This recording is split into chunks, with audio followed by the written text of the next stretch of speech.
9 years, Eric. Not one word, and you walk back in here like time is something that happens to other people." She didn't wait for his answer. She crossed the stable floor and stopped 2 feet from him, close enough to see that he'd aged in the particular way that guilt ages a man, not on the surface, but underneath it, in the eyes and the set of the jaw. Her hands were steady. Her voice was steady. Everything in her was steady, except the one thing she'd spent 9 years nailing down. "Tell me the truth," she said. "All of it, right now, or walk back out that door and don't come back. Drop your city in the comments. I want to see how far this story has traveled. And if you haven't subscribed yet, stay until the end. You'll want to see where this goes." Susan Dalton had not run anywhere in 9 years. She walked fast, always had. Even as a girl, her father Gary used to say, she moved through the world like she had somewhere important to be, and not enough time to get there. But she didn't run. Running meant something was chasing you, or something was slipping away, and Susan had spent 9 years convincing herself that neither of those things was true anymore. So she walked, fast. Down the center of Pine Creek's main street, past the feed store and the post office, and the women who stopped their conversation to watch her go. She felt their eyes, but she didn't slow down. She had learned a long time ago that the eyes of Pine Creek followed her everywhere, and that if she stopped every time someone stared, she would never get anything done. Martha Greer called after her from the boardwalk. "Susan? Susan, now wait just a—" "I heard you, Martha. I only thought you should know before someone else." "I said I heard you." She didn't turn around. The stable was at the far end of town, past the trough where the horses drank and the old leaning post where the ranch hands left their gear on Saturday nights. Susan had not been inside that stable in 4 years. Not since she'd sold her last horse and decided she didn't need the reminder of what it felt like to want to go somewhere and have nowhere to go. She pushed the door open. The light inside was low and long, cutting sideways through the gaps in the planking, striping the hay-covered floor in thin gold bars. It smelled the way it always smelled, horses and sawdust, and something old underneath both of those, something she couldn't name, but had always associated with the particular ache of early evening. She saw him immediately. He was standing with his back half-turned, one hand resting on the top rail of the nearest stall, not doing anything in particular. Just standing. The way Eric Brandon had always stood in places like he was comfortable being still, while everything else moved around him. Like stillness was his natural state, and motion was the thing that required effort.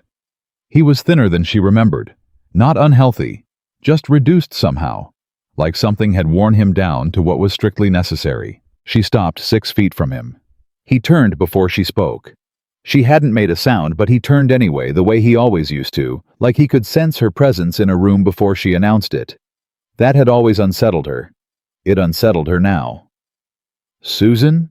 he said. One word. Her name. And the way he said it, not like a greeting, not like surprise, but like something he had been holding in his chest for a long time and was only now setting down. She stood very still. "You came back," she said. "Yes." "You didn't write." "No." 9 years, Eric. Not one letter. He didn't flinch. He absorbed it the way you absorb something you know you deserve. "I know." "Don't." Her voice came out harder than she intended. "Don't just say you know. Don't stand there and look at me like that and say you know." "What do you want me to say?" "I want you to explain it.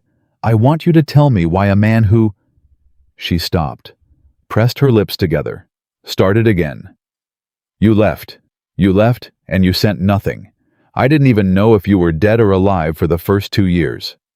He looked at her. "You didn't know?" Something in the way he said it stopped her cold. "What does that mean?" "Nothing. Not yet." He turned his face slightly to the side, not looking away, just angling. "How is your father?" "My father." She almost laughed. "You've been gone 9 years and you're asking about my father." "I'm asking because I care about him, same as I always did." "He's old," she said. "He's slower than he used to be. He doesn't talk much anymore." She paused. "He asked about you, for the first 3 years." Then he stopped. That landed. She saw it land a tightening around Eric's jaw, a small movement in his throat. "I'm sorry," he said. "For which part?" "All of it." She crossed her arms over her chest. Not defensively, more like she needed something to hold on to. "That's not enough," she said. "That's not nearly enough, and you know it." "I do know it."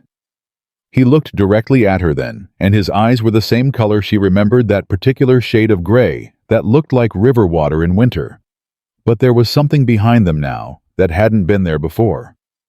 Not grief, exactly. Something older than grief. Something that had settled in and stopped moving. "I'm not here to ask forgiveness, Susan. I'm not that foolish. I just—" He exhaled slowly. "I needed to come back. And I needed to see you first." "Before what?" He didn't answer immediately. "Before morning," he said. She walked home in the dark. She didn't go back to the store. She couldn't face the inventory she'd left unfinished, the accounts she'd meant to balance before closing. She couldn't face Martha, who would absolutely be waiting on the boardwalk with her head full of questions and her mouth ready to unload all of them. She went home to the small house on the north edge of town that she and her father had shared since her mother died, and she went straight through to the kitchen and stood at the sink and looked out the window at the dark yard, and didn't move for a long time. Gary Dalton came in from the back room the way he always came in, slowly, without hurry, moving through the house like a man who had made peace with every floor and door frame. "You didn't close up," he said. "I'll go back. I already locked it. I saw you walking north and I figured." He sat down in his chair at the kitchen table. "Martha Greer came by." "Of course she did. She said Eric Brandon was back." Susan didn't turn from the window. "He's in the stable," she said. "He was anyway." Silence. Then her father said quietly, "You saw him?" "Yes." "How was that?" She turned then. Her father was watching her with the particular patience of a man who had watched her navigate pain before and knew better than to rush her through it. "Strange," she said. "He's different. Most people are after 9 years. Not like that. Not just older." She sat down across from him, her hands flat on the table. "He said something. He asked me if I knew he was alive, like he expected me to know."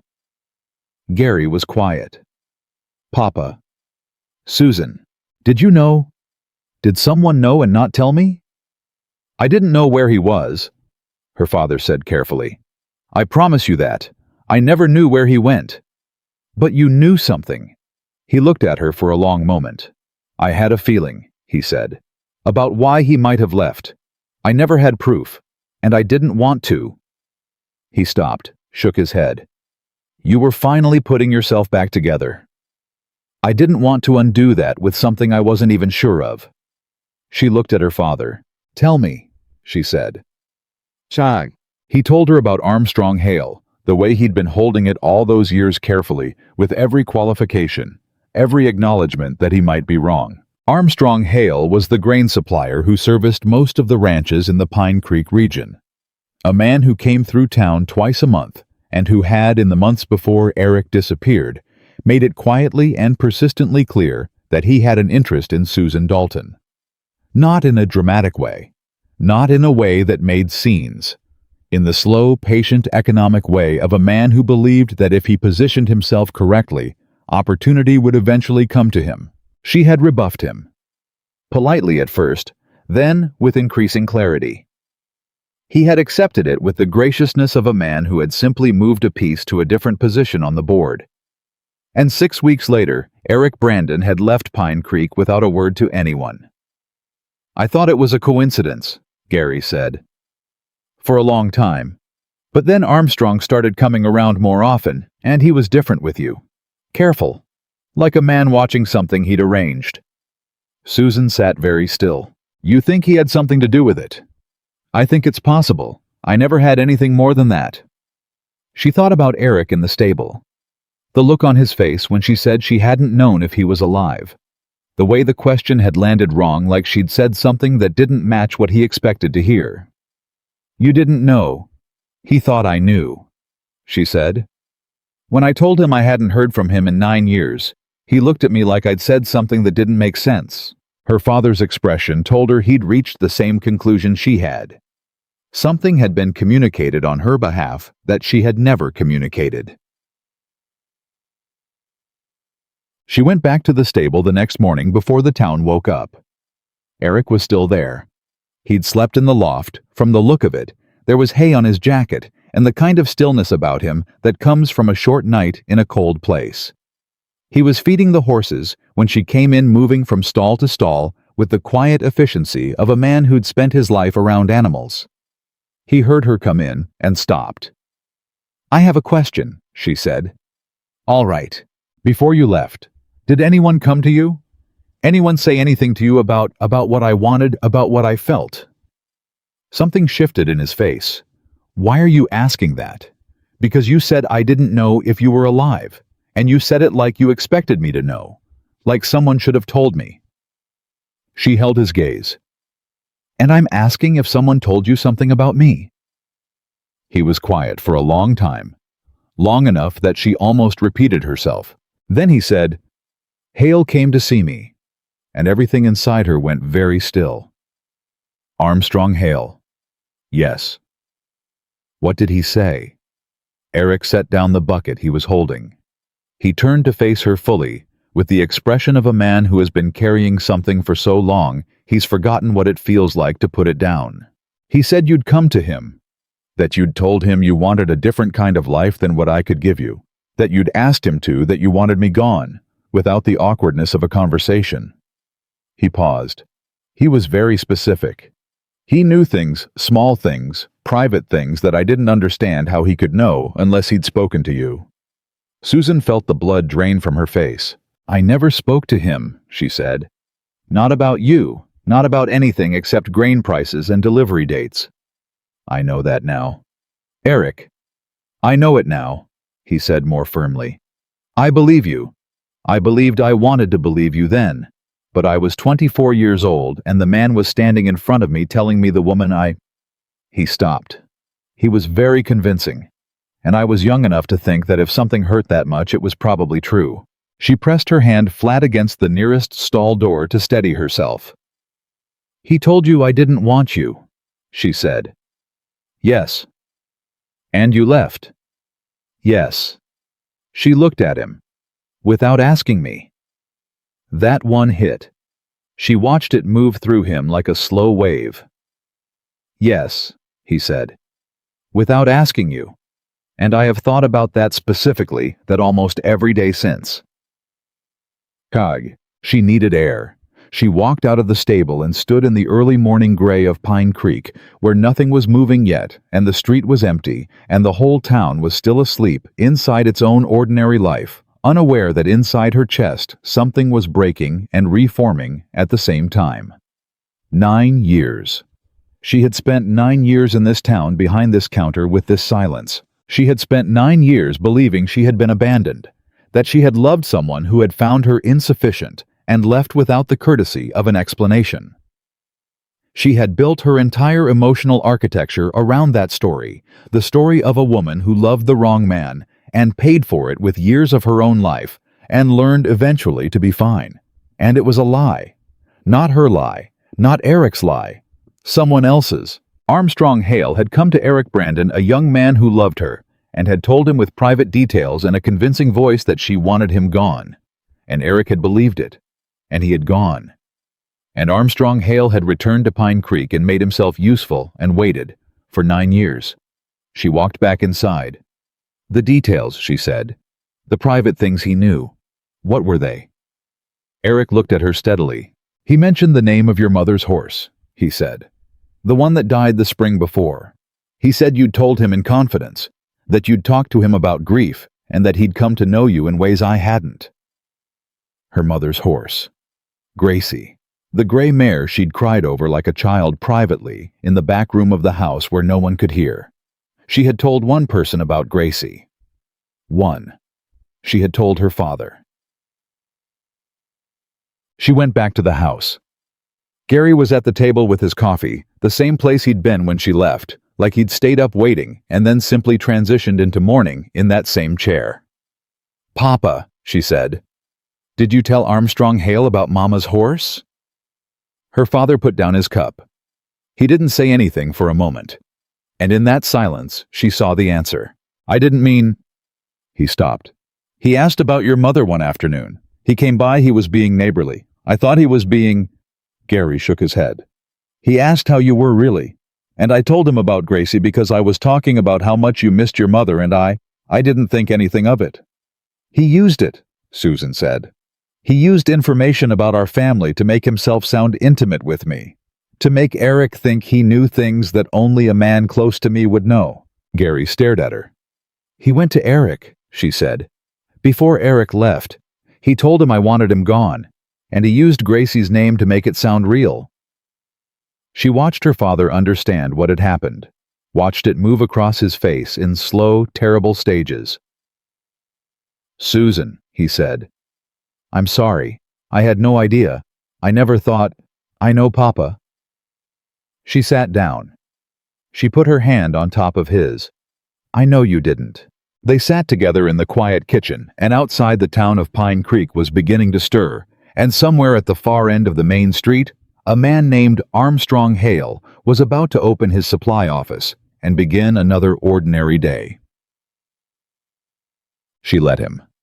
Not because she wasn't angry, she was.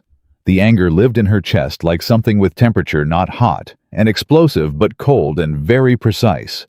The kind of anger that doesn't need to rush anywhere because it knows exactly where it's going. She let him have his ordinary morning because she needed to think clearly, and thinking clearly required time, and time required her to go back to her store and open her own doors and stand behind her own counter and act for a few hours like Pine Creek was still the same place it had been yesterday. But it wasn't. She knew that now. Yesterday, Pine Creek was a town where she had lived with a certain grief for 9 years, a grief that had settled into something manageable and stable, something she could build a daily life around. Today, Pine Creek was a town where that grief had been manufactured by a man who lived 3 buildings away, who greeted her on the street, who watched her carry a pain he had engineered, with the patience of someone who had never doubted his own patience. Martha Greer came in at 9:30. Susan had known she would. "I won't ask what happened last night," Martha said, which meant she was absolutely going to ask what happened last night. "Good," Susan said. "I will say that Eric Brandon looks like he hasn't slept in a year." "He slept in the stable loft." Martha paused. "You saw him this morning?" "Yes." "And—" Susan set the jar she was holding down on the counter and looked at Martha directly. "Martha, what do you know about Armstrong Hale?" Martha blinked. "What do you mean, what do I know?" "Anything. Anything you've ever noticed. Anything that seemed strange." Martha was quiet for a moment, genuinely quiet, not dramatically, so the quiet of someone actually thinking rather than performing thought. "He's always known more than he should," she said finally. "About people, about situations. I always thought he was just, you know how some men are. They listen more than they talk and you mistake it for wisdom." She paused. "There was something years ago. When Eric left, Hale came through that week, and he was—" She shook her head. "I remember thinking he seemed calm, specifically calm.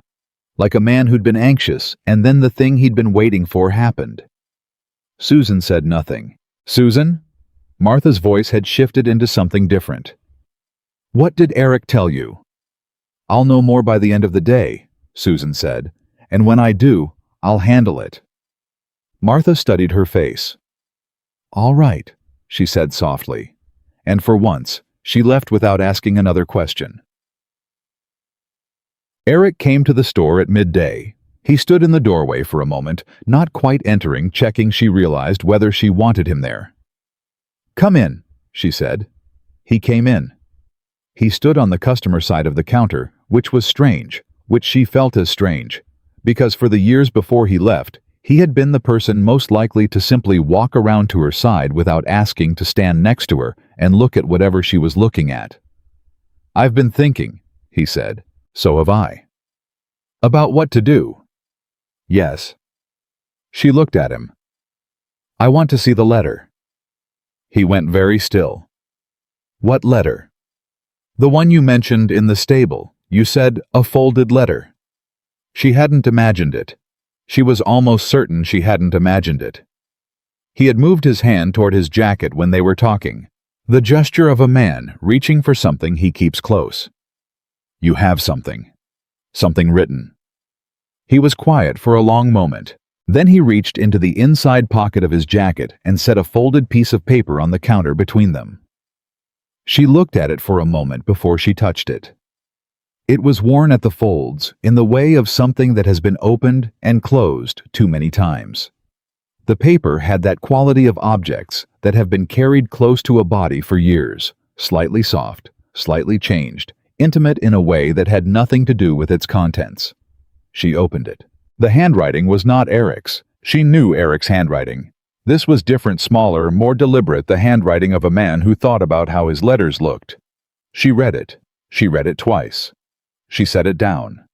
"He wrote to you," she said. "Yes, after the conversation.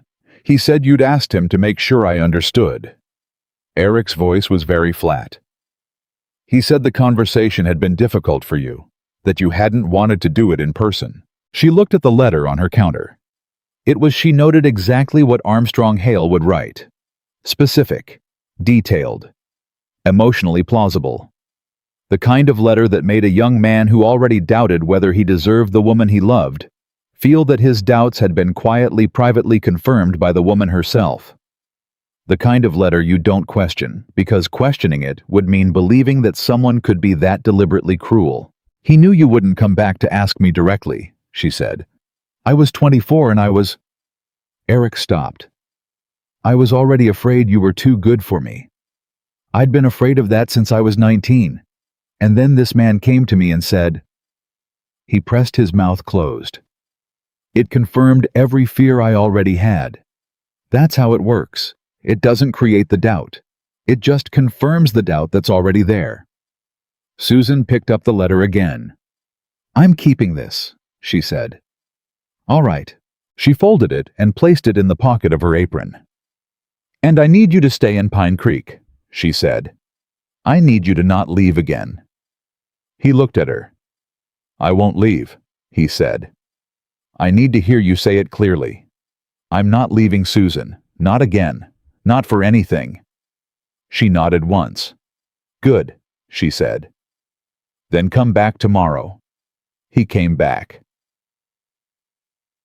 That evening, as the last light pulled itself off the street and Pine Creek settled into its late-day quiet, Susan Dalton sat at her kitchen table across from her father with Armstrong Hale's letter between them, and her hands perfectly still.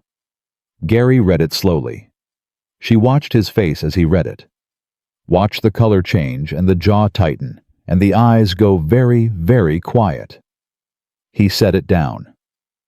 "I should have known," he said. "Years ago, I should have seen it. You weren't looking for it. I should have been looking for it." "Papa." "He sat in this kitchen," Gary said. "He drank coffee at this table, and all that time—" He shook his head. "All that time he was watching you carry something he built." Susan looked at the letter. "He thought it was over," she said. "He thought Eric was gone for good, and the thing he'd done would just dissolve, become background, become part of the story of Pine Creek." She ran her thumb along the worn edge of the paper. "He didn't account for Eric coming back. What are you going to do?" She thought about that for a long time. "Tomorrow," she said, "I'm going to speak to Armstrong Hale." She said it the way she said most important things, quietly, without drama, with the kind of finality that came from having already made the decision before she arrived at the words. Gary looked at her. "Are you all right?" he asked. She considered the question honestly. "Not yet," she said. "But I will be." She folded the letter, put it back in her pocket. Outside, Pine Creek was completely quiet, and inside her chest, for the first time in 9 years, the silence felt different. Not the silence of something buried, the silence before something begins.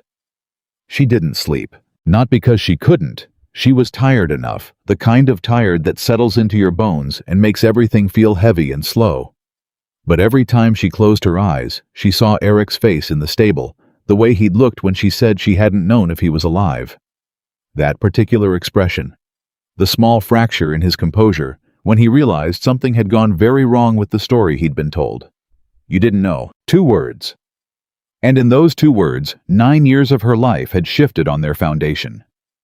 She got up before dawn and made coffee and sat at the kitchen table with Armstrong Hale's letter in front of her, reading it again the way you read something you're trying to memorize, not for information, because she already knew what it said, but for evidence.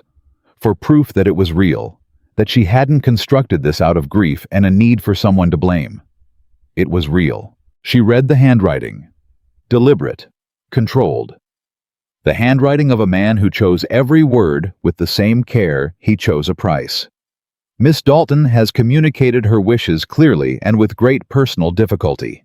She asks that you respect those wishes without further contact, as any continued pursuit would cause her considerable distress.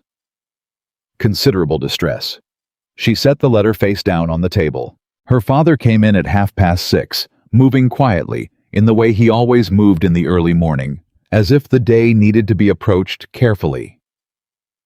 "You didn't sleep," he said. "No." He poured himself coffee and sat down across from her. He looked at the letter face down between them, and he didn't touch it. "What time are you going to see him?" Gary asked.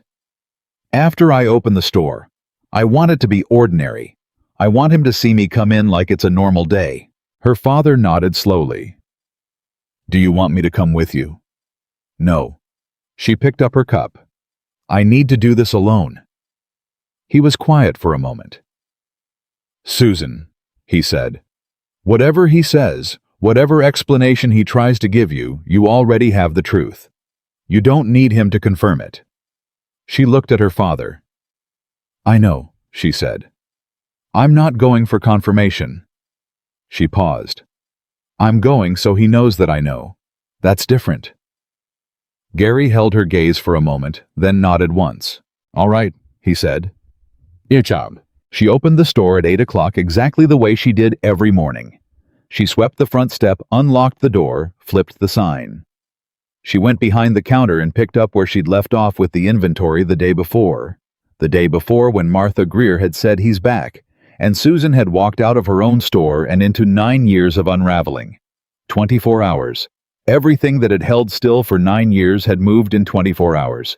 Eric came at 8:30. He came through the door quietly, the way he'd always moved through spaces, not sneaking, just naturally unobtrusive, as if he'd learned early that entering rooms without announcement was less disruptive to everyone. He was wearing a clean shirt. He'd found somewhere to wash up. His hair was still a little damp at the temples. He stopped just inside the door when he saw she was with a customer, old Harlan Peters, who bought the same 3 things every week and always took 15 minutes to do it. Eric waited. She noticed him notice her, and she noticed with something she didn't have a name for yet, that he simply settled in to wait. Not impatiently, not with the body language of a man enduring something. Just waiting the way you wait when you're somewhere you've decided to be. When Harlan finally left, jingling the door behind him, Eric came to the counter. "How did you sleep?" he asked. "I didn't." She looked at him directly. "Did you? A little?" "I read the letter again." He absorbed that without moving. "He wrote it very carefully," she said.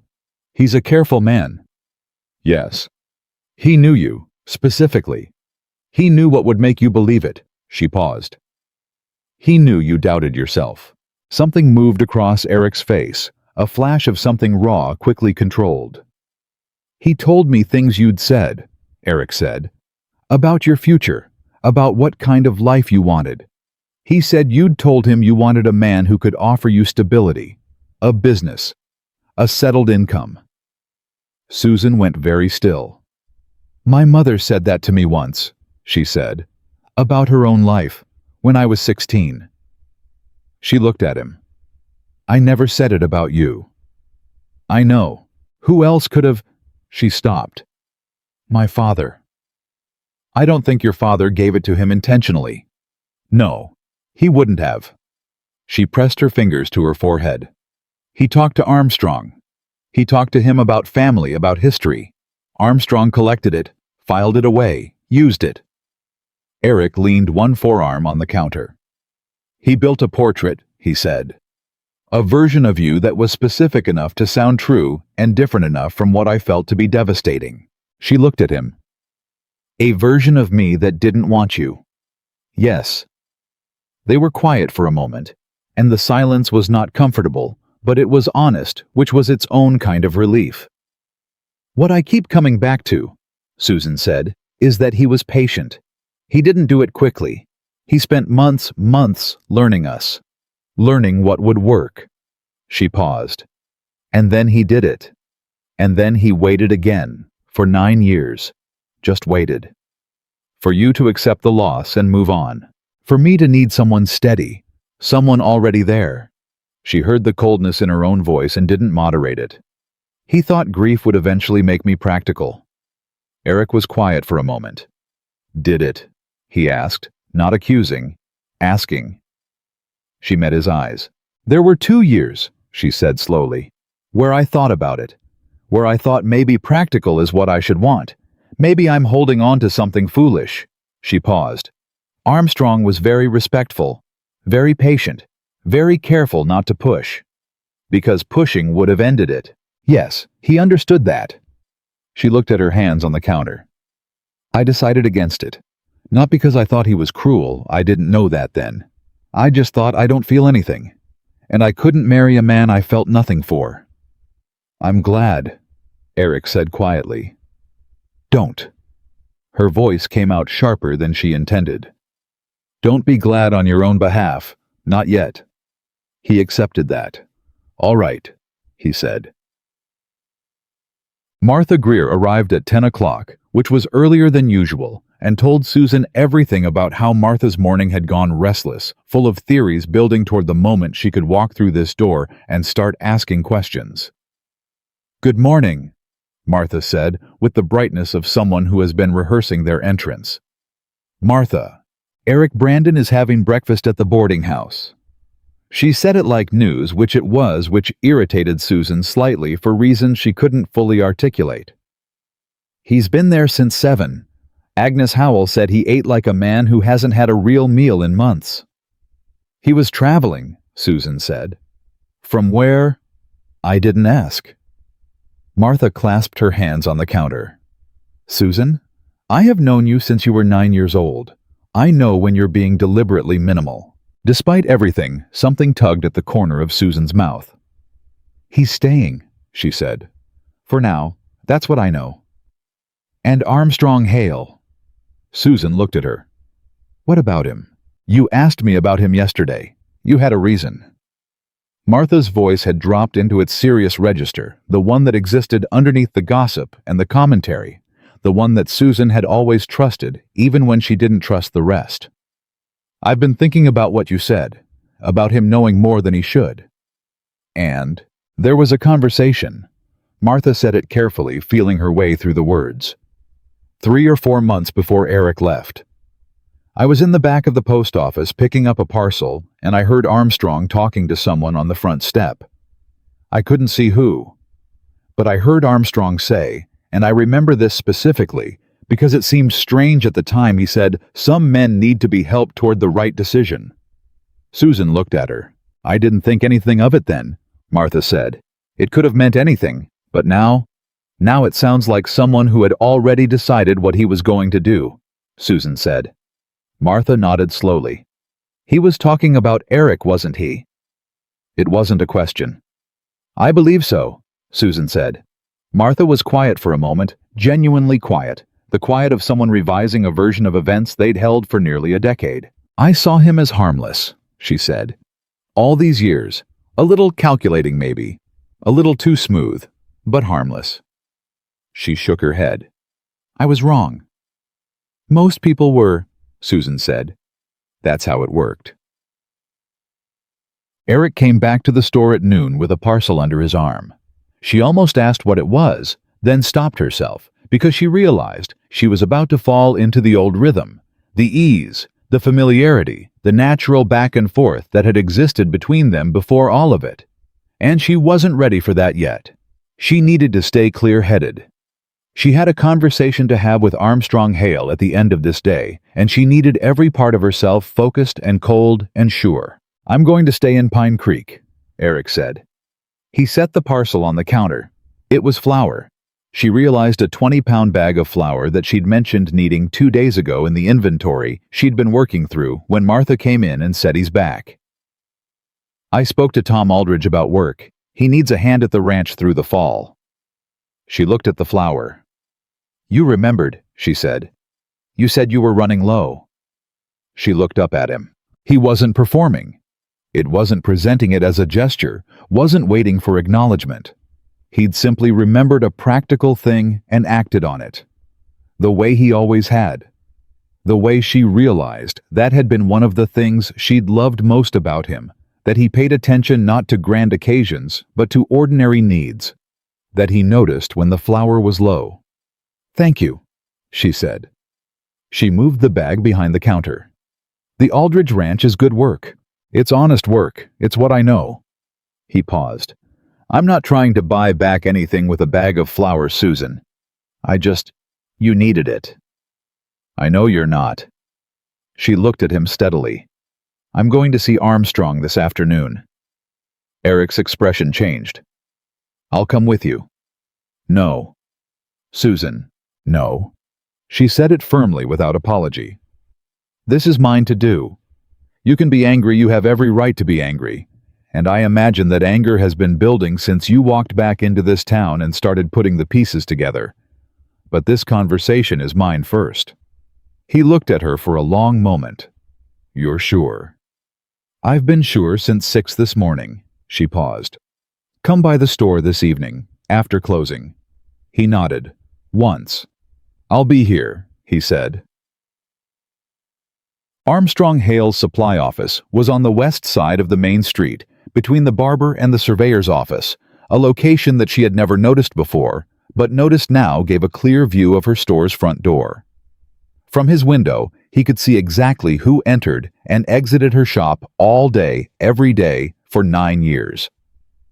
She walked in at 3 o'clock. He was behind his desk, writing in his ledger. He looked up when she entered, and for 1/2 second, just a half second, a flicker she almost missed, she saw something move across his face. Not guilt, not fear. Something more controlled than either of those. Something that adjusted and composed itself before she reached the desk. "Susan," he said pleasantly, "what can I do for you?" She sat down in the chair across from his desk without being invited. "I want to ask you something," she said. "And I want you to think carefully before you answer." His expression settled into careful pleasantness. "Of course. 9 years ago, before Eric Brandon left Pine Creek." She watched his face. "Did you speak to him?" A pause. Very brief, but there. "I spoke to most people in this town," Armstrong said. "I was a regular presence here 9 years ago, same as now." "Did you speak to him specifically about me?" Another pause. "I may have," he said. "We had occasional conversations." Susan reached into her apron pocket and set his letter on the desk between them. She watched him look at it. He recognized it immediately. She saw it in the way his eyes focused, and then went very carefully neutral. "Where did you get that?" he asked. "Eric kept it," she said, "all these years. He kept it because he thought it was from someone who cared about what happened to me." She let that land. "He thought you were acting on my behalf." Armstrong looked at the letter. He did not pick it up. "Susan, tell me," she said, "what you thought would happen. I want to understand the plan. He leaves. I grieve. I eventually decide I need someone practical and settled. And you're here. Patient, reliable. Already in place." She paused. "Is that about right?" He was quiet for a long moment. And then he said, "You were wasted on him." She had prepared for denial. She had prepared for justification, for minimization, for the particular slipperiness of a man who was good at words. She had not prepared for honesty. "I beg your pardon," she said. "You were wasted on him." He said it without hostility, which was worse somehow. He was a ranch hand with no property and no prospects. You had a business, you had intelligence, you had Susan, you had everything, and you were going to throw it at a man who couldn't provide you a stable life. He leaned back in his chair. I saw what you could be. I saw what he was. And you decided, she said, that your assessment was more important than my choice. You were 23. You don't. Her voice was quiet and absolutely flat. Do not tell me what I understood at 23. Do not sit there and explain my own youth to me as a justification for what you did. He was quiet. You took 9 years, she said. You looked at two people who loved each other and you decided based on your own judgment, your own wants, your own agenda, that you had the right to end it. And then you watched me. For 9 years. You came to this town and you watched me carry something you made and you said nothing. I thought, what, that time would make it all right. That eventually I'd be grateful. She looked at him steadily. He came back.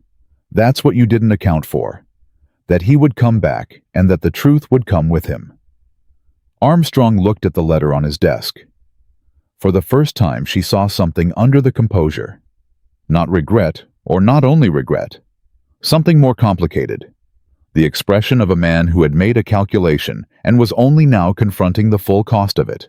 I didn't intend for you to suffer, he said, but you watched me do it. He said nothing. For 9 years, she said. You watched. The silence held. I'm ending our business arrangement, she said. I'll find another supplier by end of the month. I don't expect you to apologize, and I don't need you to. I need you to understand that I know exactly what you did, and exactly why you did it, and that the version of me you spent 9 years waiting for does not exist. She stood up. She picked up the letter. She put it back in her pocket. I want you to think, she said quietly, about what kind of man watches a woman grieve something he caused and does nothing. Not because I need you to feel it for my sake, but because you'll have to live with it either way, and living with it consciously is the least you owe yourself. She walked to the door. Susan. His voice stopped her, not commanding, not desperate, just her name. She turned. I did believe you were wasted on him, he said. I want you to know that wasn't a lie. I believed it genuinely. He paused. I also believed what I wanted to believe. I understand those two things are not different enough to make it right. She looked at him. No, she said. They're not. She left. The street outside was the same street it had always been. Pine Creek moved around her at its ordinary pace, a wagon passing two women talking outside the dressmaker's, a dog lying in the shade at the corner, doing absolutely nothing with great commitment. All of it unchanged. All of it exactly as it had been that morning, and the morning before, and every morning for 9 years. She stood on the boardwalk outside Armstrong Hale's office and breathed. Her hands were steady. She noticed that and was grateful for it. She had thought she might shake, had thought the anger might get to her hands. Eventually, might make itself known in some physical way she couldn't control. But her hands were perfectly still at her sides. She thought about Armstrong's face when he said you were wasted on him. The absolute sincerity of it. The terrifying certainty of a man who had made someone else's life a casualty of his own conviction. She thought about Eric at 24, standing in front of Armstrong's deliberate, specific, carefully constructed lie, with all his private doubts arrayed against him like ammunition. She thought about herself at 23 waiting, not knowing what she was waiting for. Just feeling the absence and filling it with work and routine and the daily discipline of not looking toward the horizon. She started walking back toward her store. Halfway there, she saw Eric. He was sitting on the bench outside the feed store, the one where ranch hands usually sat to wait for orders, and he was watching her come up the street. He had seen her come out of Armstrong's office. She could see by his face that he'd been watching the door. She walked to him. He stood up when she got close. Are you all right? He asked. She considered the question. He admitted it, she said. Not because I caught him in something he couldn't deny. He admitted it because he still believes he was right. Eric's jaw tightened. He thinks he was saving you, she said. From me. Yes. Susan. I ended the business arrangement.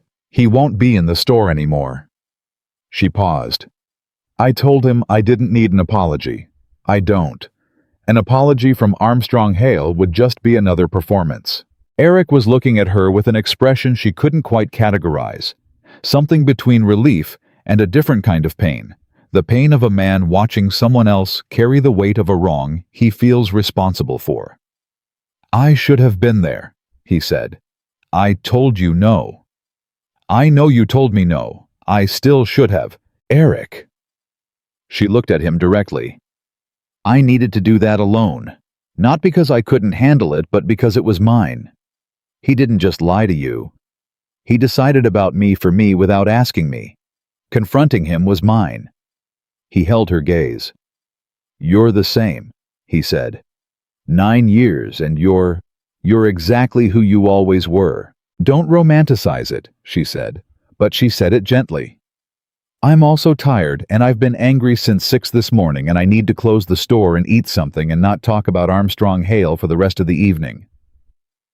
Something shifted in his face. A loosening. Not a smile, exactly closer to the breath before a smile. All right, he said. They walked back to the store together. They didn't touch.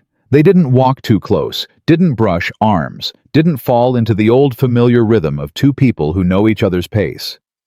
There was still too much air between them for that too much history, and too much honesty, and too much time still sitting in the gap, waiting to be accounted for. But they walked in the same direction. And that, Susan thought, was more than she'd had this time yesterday. She closed the store at 6. Eric swept the floor, which she hadn't asked him to do. She saw him pick up the broom from the corner where it had always lived, where it had lived 9 years ago, which meant he remembered, and simply start using it, without comment, without ceremony. She watched him sweep for a moment and then turned back to the accounts. Where did you go? She asked, without looking up. After you left. He kept sweeping. North first, then east. I worked ranches from here to Oklahoma. He paused. I wasn't running. I want you to know that. I wasn't trying to put distance between us because I was angry. He stopped, started again. I was trying to respect what I thought you'd asked for. You were punishing yourself, she said. The sweeping stopped. Maybe, he said. The ranches you worked, were you good at it? Good enough.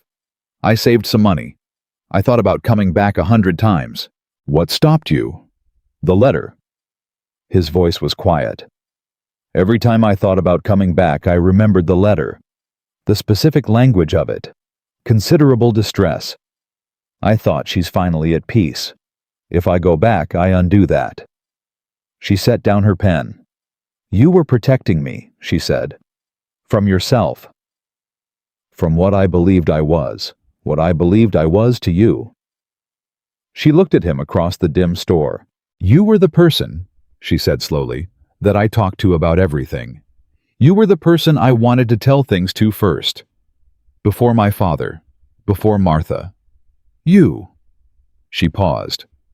That doesn't go away in 9 years. It just goes quiet. He looked at her for a long moment. Susan, I'm not saying everything is resolved, she said. I'm not saying one afternoon with Armstrong Hale undoes 9 years. I'm saying... She picked up her pen again. I'm saying I remember who you were to me, and I'm paying attention to who you are now, and those are two different things, and both of them matter. He didn't say anything. He picked up the broom and finished sweeping, and when she turned off the lamp and locked the front door and stood in the last light of the evening with the key in her hand, he was still there. Not asking for anything, not pushing toward anything, just present, the way he'd always been present. She looked at him. Come for supper, she said. My father will want to see you. He was quiet for a moment. Are you sure? I'm sure about very little right now, she said honestly, but I'm sure about that.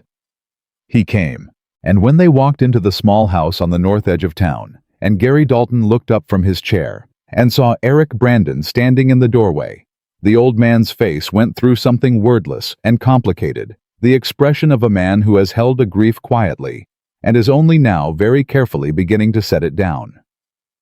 "Well," Gary said, "it's about time." Eric smiled.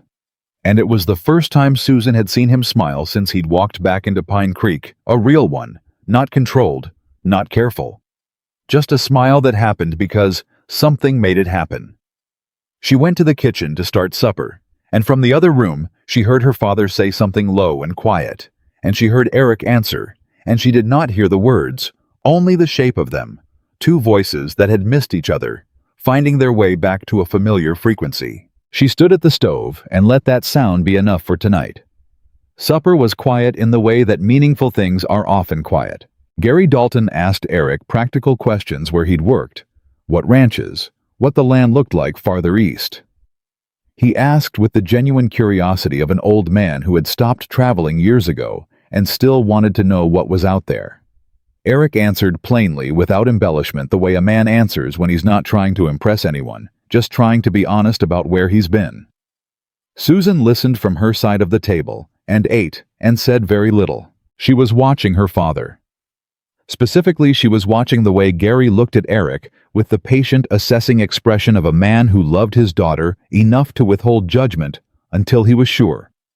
It was the same expression he'd used on every person who had ever mattered to Susan, and she had always trusted it more than her own first impressions.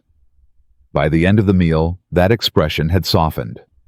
Not completely, not unconditionally, but enough.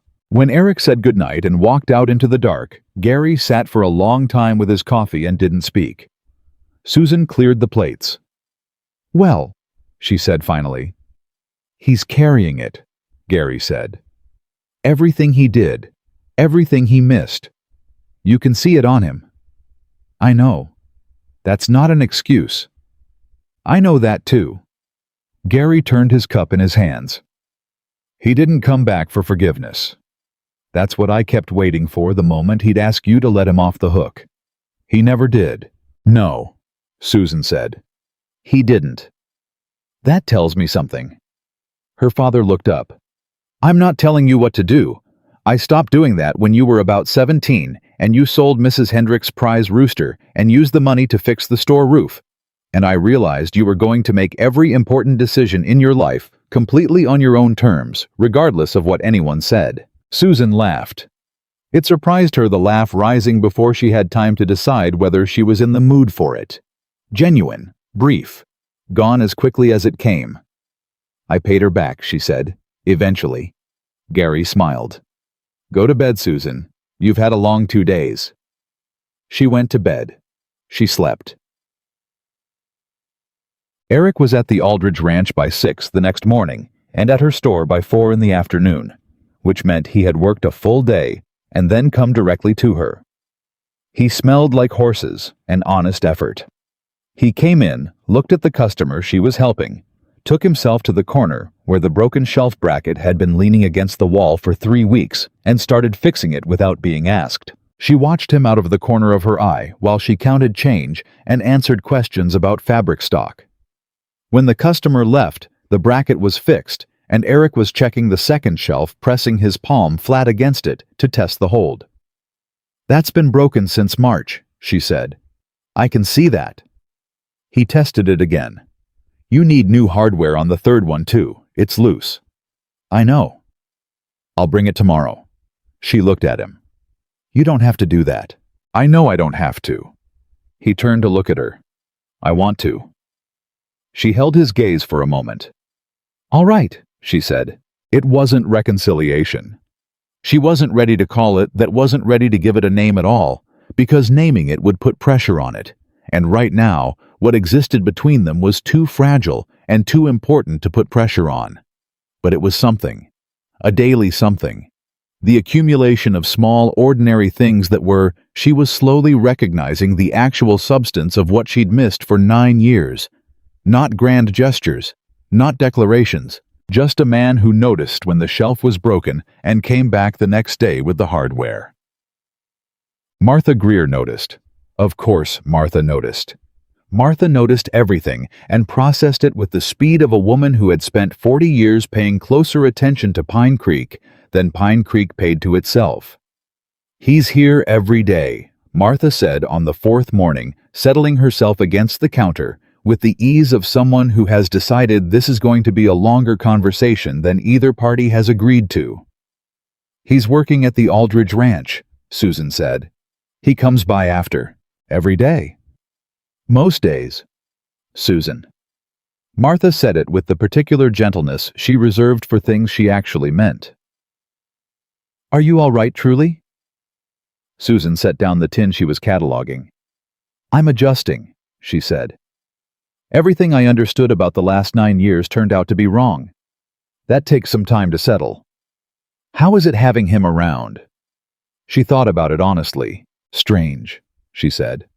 "And not strange, both at the same time." She paused. "He's different. But the parts of him that were the reason the parts that mattered, those are still there. Just quieter." Martha was silent for a moment. "Armstrong hasn't been in town," she said, "since you saw him." "I know. People have noticed. His deliveries have been irregular." "I've made arrangements with a supplier out of Millbrook," Susan said. "It won't affect the store." Martha looked at her carefully. "What happened in that office, Susan? You never told me the whole of it." "He admitted everything," Susan said, without much resistance. He seemed almost relieved. She thought about Armstrong's face. The terrible sincerity of you were wasted on him. He genuinely believed he was right. That's the part I keep coming back to. He didn't think he was being cruel. He thought he was correcting an error. An error being you and Eric. Yes. Martha was quiet for a long moment. "I've known Armstrong Hale for 20 years, she said. "I never saw it.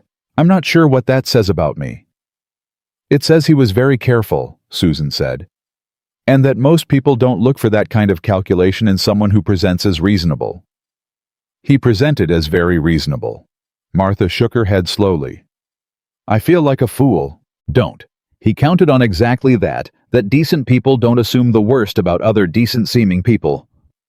Susan picked the tin back up. "That's not a flaw in you, Martha. That's just being human." Martha looked at her with something approaching wonder. 9 years of silence, and you come out the other side with more grace than the situation deserves," she said. "I'm not graceful," Susan said. "I'm tired. There's a difference." On the 7th day, Eric brought the hardware for the third shelf and stayed to fix it while she closed up. The work took longer than expected because the wall behind it had a soft spot nobody had known about, and fixing it properly meant going back for additional supplies, and by the time it was done, the light was completely gone, and the street outside was quiet. He was washing his hands at the basin in the back when she came through with the day's receipts. "There's something I haven't asked you," she said. He dried his hands and turned. "Ask," he said. "When you came back before you came to the stable before you saw me, did you know about Armstrong? Did you already suspect?" He was quiet for a moment. "I'd been suspicious for years," he said. "Not from the beginning. The first few years I believed the letter. I was angry, and I was hurt, and believing it was easier than the alternative." He leaned against the back counter. "But there were things. Small things that didn't add up. The specificity of what he knew, I started to wonder how a grain supplier knew that much about a woman's private thoughts. I started to wonder if you'd actually spoken to him at all, or if he'd assembled a version of you from pieces. What made you finally come back?" He looked at her directly. "I ran into a ranch hand who'd worked Pine Creek about 2 years after I left. He mentioned Armstrong Hale in passing, said the man had taken over a significant portion of the regional supply contracts after Eric left, had expanded his business considerably." He paused. "And he said Hale had been courting you, patiently, for years. And something about the way he said patiently, like it was a known fact, like everyone in Pine Creek knew Armstrong Hale was waiting. Something clicked into place." Susan felt cold. "He was known for waiting," she said. "Yes. And I thought, what kind of man waits that patiently? That specifically for a woman who supposedly chose someone else over the man she was with. What kind of man waits knowing that the window he's waiting for was one he made himself? So you came back to confirm it." "I came back because if I was right, I'd spent 9 years exiled from my own life based on a lie. And if I was wrong—" He paused. "If I was wrong, at least I'd have looked you in the eye and accepted it from you directly, not from a letter." The room was very quiet. "You should have come back sooner," she said. "The moment you started doubting it." "Yes. That's not a small thing, Eric. 2 years, 3 years in when you started wondering. You should have come back then. I know." He didn't deflect it. "I told myself I was protecting you, that coming back would just reopen something you'd closed. But the truth—" He stopped, looked at his hands. "The truth is, I was also afraid that I'd come back and find out you really had moved on, that the life you'd built without me was better than the one we'd had, that the letter was a lie, but the outcome was what you'd have chosen anyway." The honesty of that hit her in a way the rest hadn't, because she understood it completely. The fear of discovering that the absence had been easier than the presence, that being without someone had proved more manageable than being with them. "I didn't move on," she said quietly. "I can see that now. I'm not saying that to make you feel better. I'm saying it so you understand that the years you were trying to protect me from yourself were years I was just waiting, without knowing I was waiting." He looked at her. "Susan," he said. And then he stopped like the sentence had more to it, but he didn't have the right to say the rest of it yet. "I know," she said. She turned and went back to the receipts. The trouble arrived, as trouble often does in small towns, through a third party who had nothing to do with any of it. His name was Carl Webb, and he was Armstrong Hale's business partner in a venture Susan had never known about until Carl Webb walked into her store on a Tuesday morning with a document in his hand and a manner that suggested he had rehearsed this visit. "Miss Dalton," he said, "I represent Armstrong Hale's commercial interests in the Pine Creek region. There's a matter I've been asked to bring to your attention." She looked at him. "Sit down," she said. She said it the way she said most things, calmly, without yielding anything in the calmness. He sat. He was a man in his 40s, with city clothes and the careful expression of someone who had learned to read rooms and had read this one accurately enough to be slightly uncomfortable. "This concerns your supply contract," he said. "The arrangement you had with Mr. Hale. That arrangement is ended. I've made alternative arrangements." "I understand. But the original contract signed 3 years ago, when you expanded the store, it contains a clause." He slid the document across the counter. "A non-compete clause that restricts you from engaging alternative regional suppliers for the grain and dry goods categories for a period of 18 months following termination." She looked at the document. She had signed that contract 3 years ago, when Armstrong had offered her very favorable terms for the expansion, and she'd been grateful for the stability of a fixed arrangement. She remembered signing it. She did not remember a non-compete clause. She picked it up. She read. There it was. Page 3, paragraph 7, written in the dense, careful language of someone who understood that the things you hide in plain sight are the hardest to find. "This would prevent me from sourcing from Millbrook," she said. "For 18 months, yes. The clause is standard in regional supply arrangements." Carl Webb's voice was professionally neutral. He was doing a job. She could see he found the job distasteful, which was interesting and ultimately irrelevant. "Who asked you to bring this to me?" she asked. "Armstrong directly. I act on his behalf in business matters." "That's not what I asked." A pause. "Yes," he said. "Armstrong directly." She set the document down. She looked at it for a moment, and she understood with perfect clarity what this was. This was not a legitimate business dispute. This was Armstrong Hale's response to her walking out of his office. This was the action of a man who had decided that if he could not have what he wanted, he would use what he had: not rage, not confrontation, but paper. Clauses. The slow grinding leverage of legally binding language against a woman running a store that needed its supply chain intact. He was patient, she had said to her father. Yes, he was. "Thank you for bringing this to my attention," she said. "I'll review the document."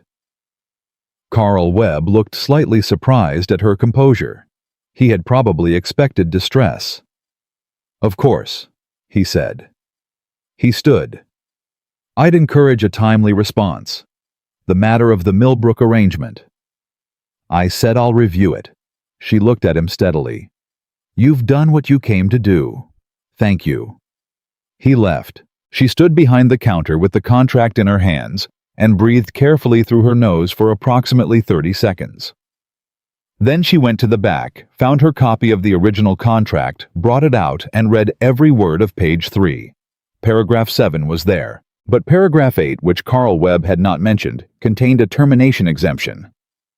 It stated in that same dense, careful language that the non-compete clause was void in the event that the supplier had materially misrepresented the terms of the arrangement to the signing party, or had engaged in conduct detrimental to the signing party's interests outside the commercial relationship. She read it twice.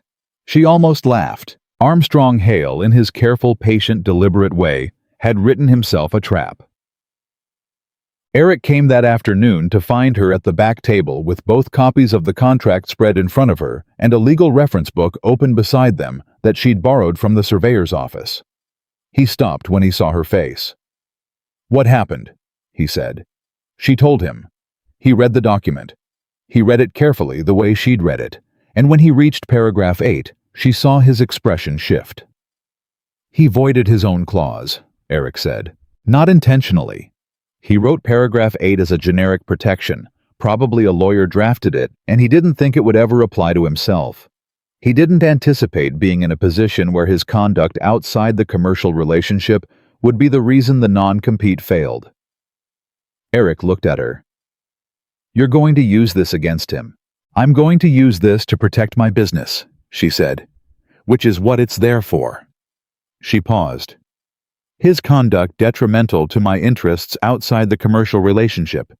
I think 9 years of deliberate emotional sabotage qualifies." "Can you prove it?" She looked at the letter, which was still in her apron pocket. She had carried it every day since Eric gave it to her.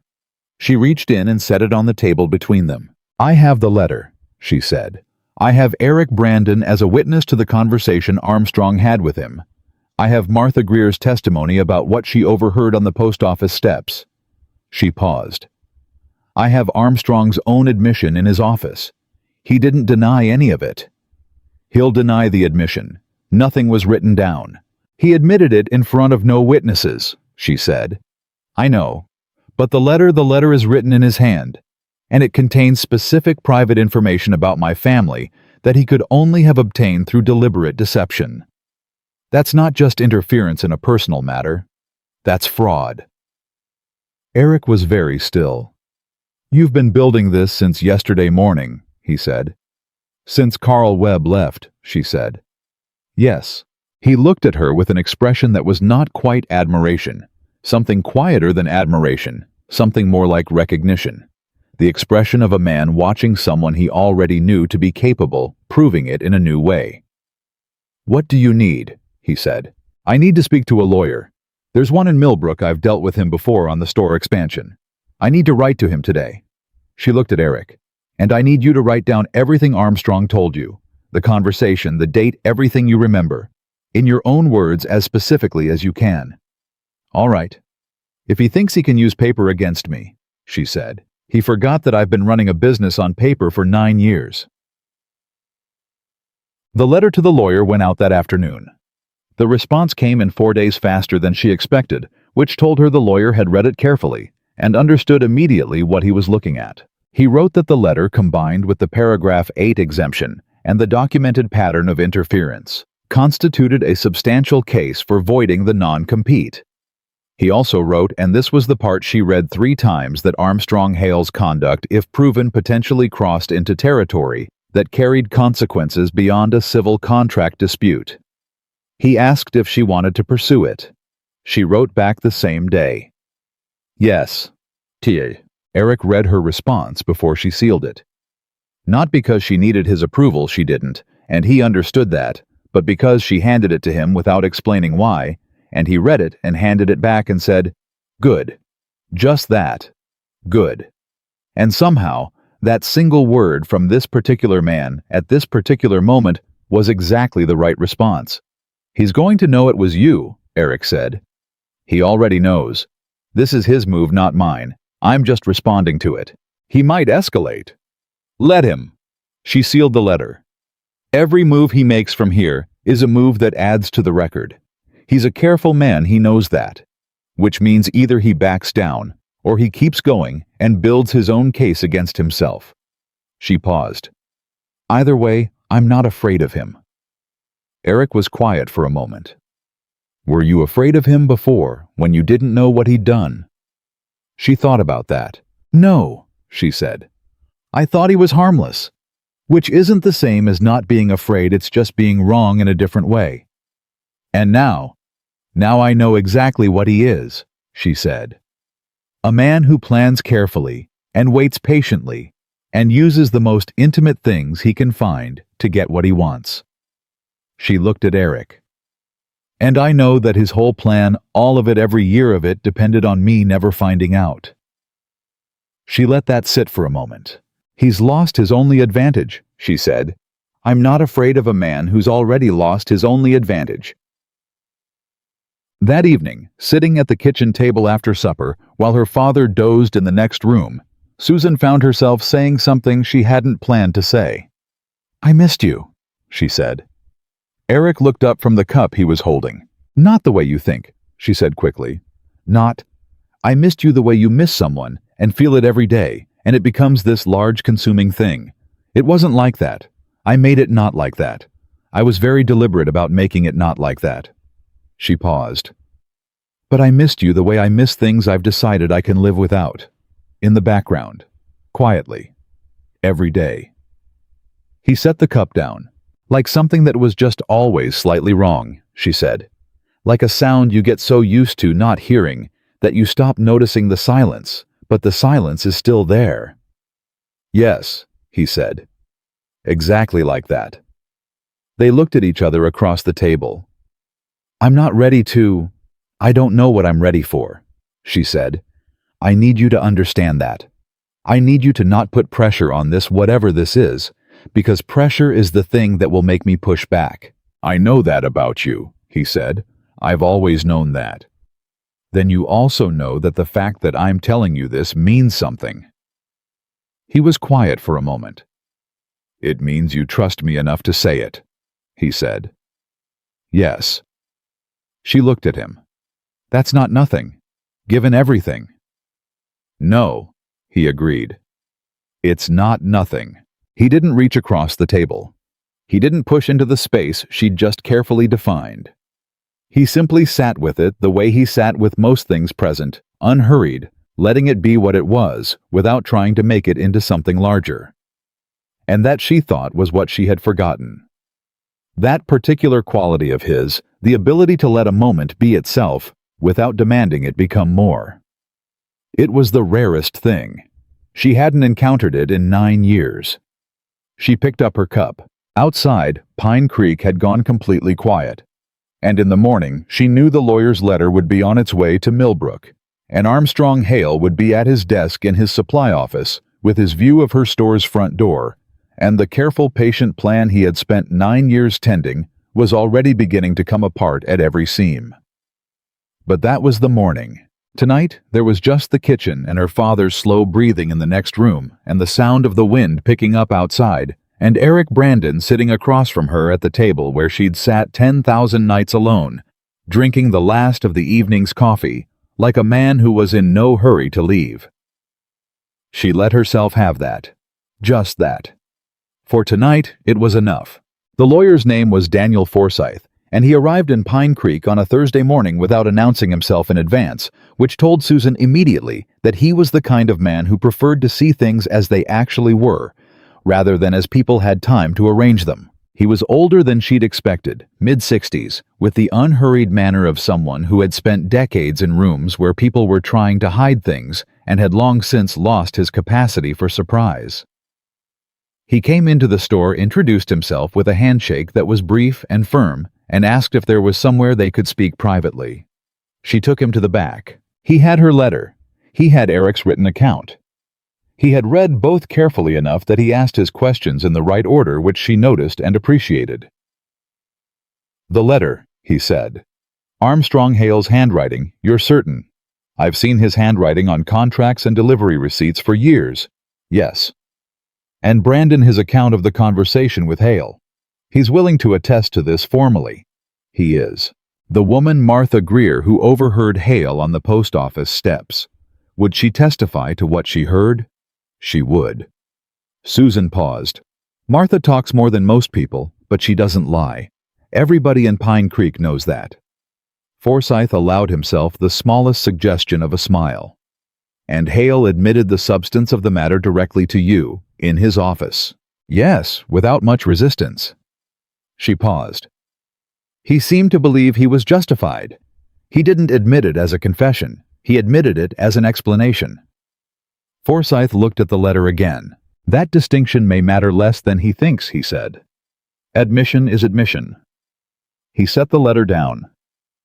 "Miss Dalton, I want to be direct with you about what you're facing and what you have. The non-compete clause, that's the immediate practical matter, and paragraph 8 gives you a strong basis for voiding it. I can draft a formal response to Hale's representative this week that will make the legal position clear." "Good, but you have something larger here." He looked at her steadily. "The letter, the documented interference, the pattern of conduct. What Hale did deliberately separating two parties through fraudulent communication that has a name in law, and it's not a gentle one." She held his gaze. "What name?" "Fraud. Tortious interference, depending on how it's framed. The deliberate use of false representation to cause material harm to another party." He paused. "The harm being 9 years of your life, and 9 years of Brandon's, and the deliberate targeting of a woman's business interests through a contractual arrangement that was entered into under the shadow of his prior manipulation." The room was very quiet. "He used the supply contract as leverage," she said, "after I confronted him, knowing what he'd done, knowing I knew, which adds retaliation to the picture." Forsythe folded his hands on the table. "I'm not going to tell you this is simple.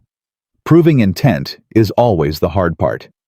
But you have the letter, which demonstrates both the act and the specificity of his knowledge. You have multiple witnesses.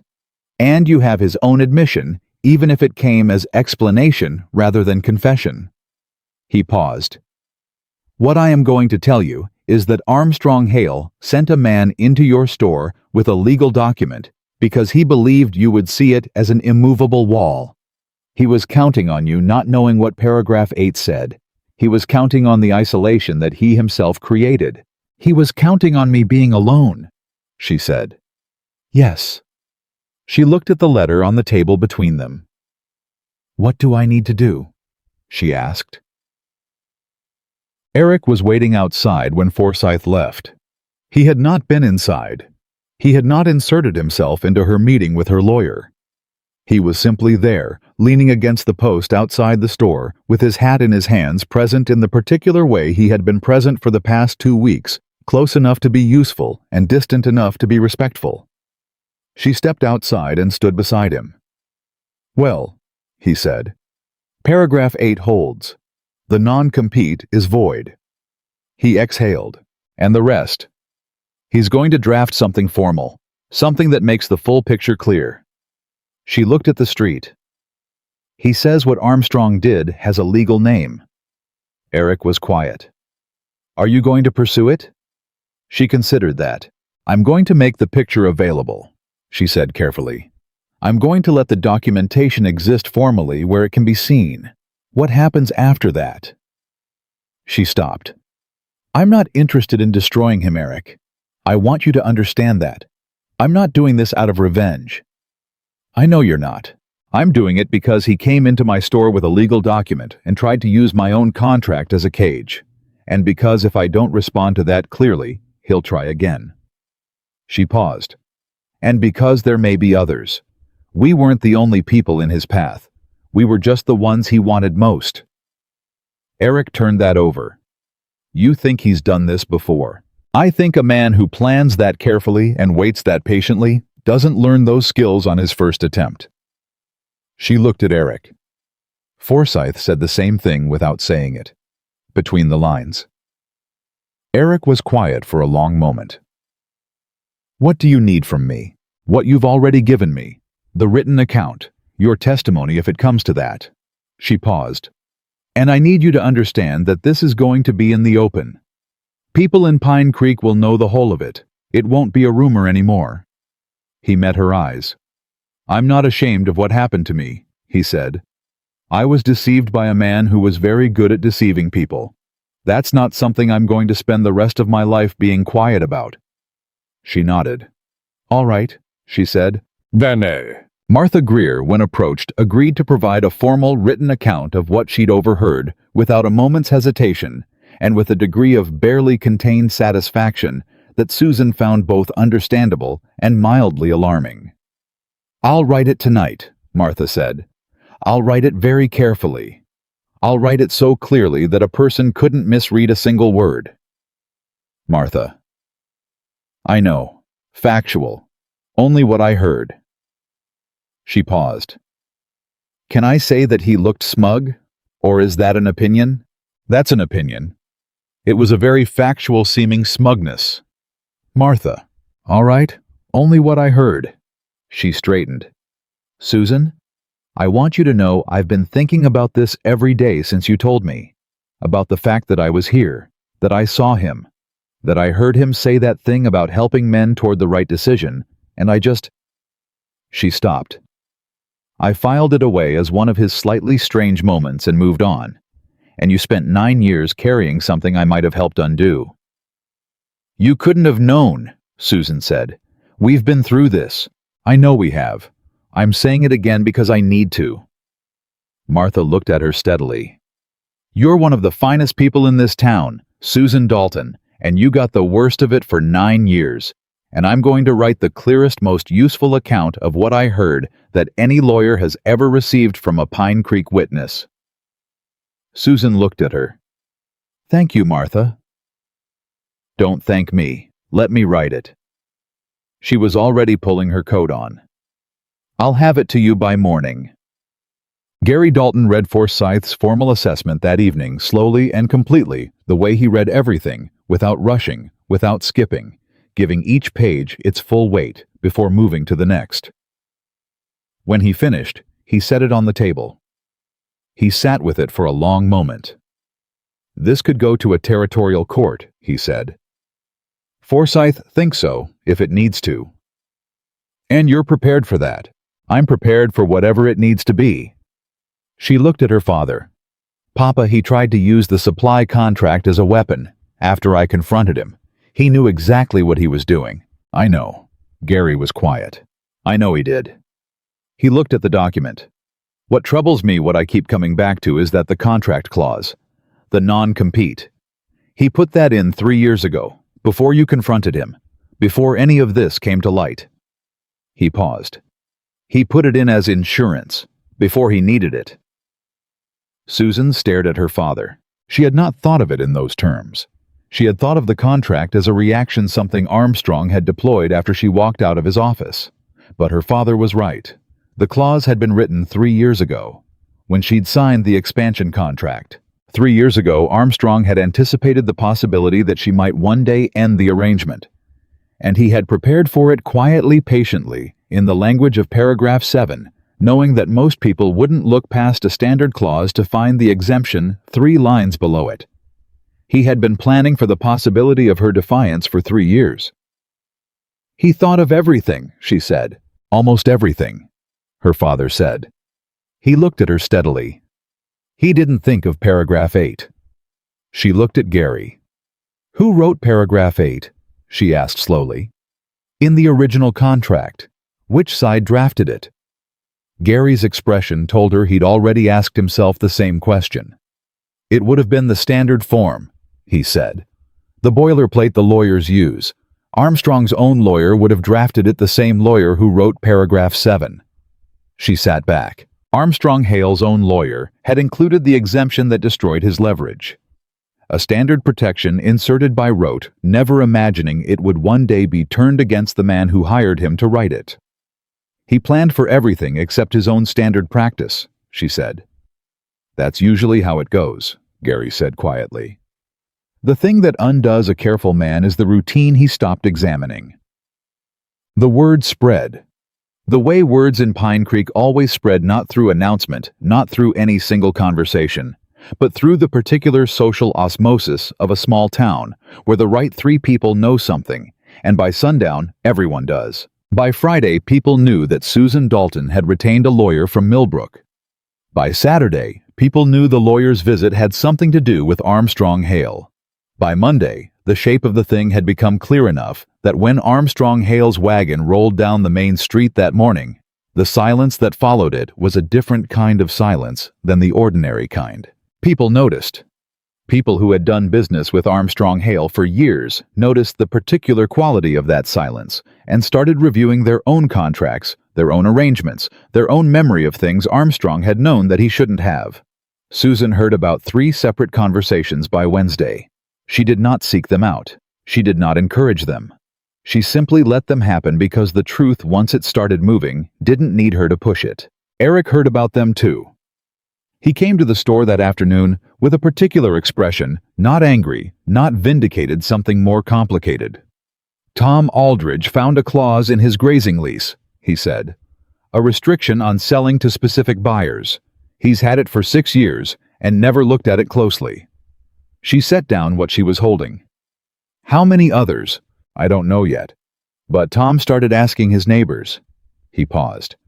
Armstrong wasn't just patient with you. He was patient with everyone. He built leverage everywhere he worked quietly over years, and most people never noticed because they trusted him. She thought about that. He's a systems man, she said. He doesn't act impulsively on any one thing. He builds structures, backup plans, multiple points of leverage so that if one fails, he still has others. He probably has something on half the ranchers in the region. Then half the ranchers in the region should be talking to Forsyth. She met his eyes. I'll write to him tonight. Tell him the scope may be larger than we thought. Eric looked at her. You turned a personal fight into something bigger than yourself, he said. Do you realize that? I turned it into what it actually was, she said. It was always bigger than me. He'd been doing this for years. I was just the one who found the letter. Nay, Forsyth wrote back within 2 days. His response was careful, measured, and beneath its legal language clearly energized. He asked if she would be willing to serve as a central party in a broader inquiry to let her case provide the foundation upon which others might build their own. He noted that a territorial court confronted with a pattern of conduct rather than a single incident was significantly more likely to reach a resolution with lasting consequences. She wrote back yes before she finished reading the letter. She didn't tell Eric immediately. She sat with it for an evening, turned it in her mind, looked at it from every angle. She told him the next morning before the store opened. He read the letter.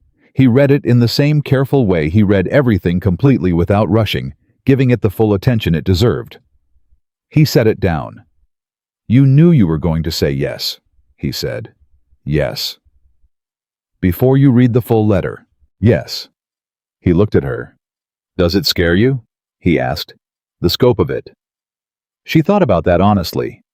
It frightens me less than letting it stop at me, she said. If I draw the line at my own situation, I protect myself and I leave everyone else where Armstrong put them. I can't do that. She paused. He used me as the center of his plan. I might as well use that centrality for something useful. Eric was quiet for a long moment. I want to be there, he said, when it goes forward. Whatever form it takes, I want to be present for it. You'll need to testify. I know. I'm not asking to be protected. I'm asking to be included. She looked at him.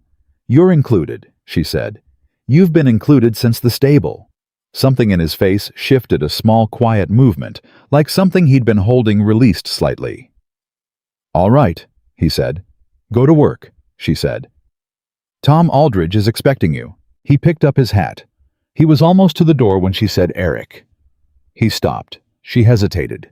She was not a woman who said uncertain things out loud. She had learned long ago that voicing uncertainty gave it too much power, made it too real, allowed it to become something she had to manage rather than simply live through.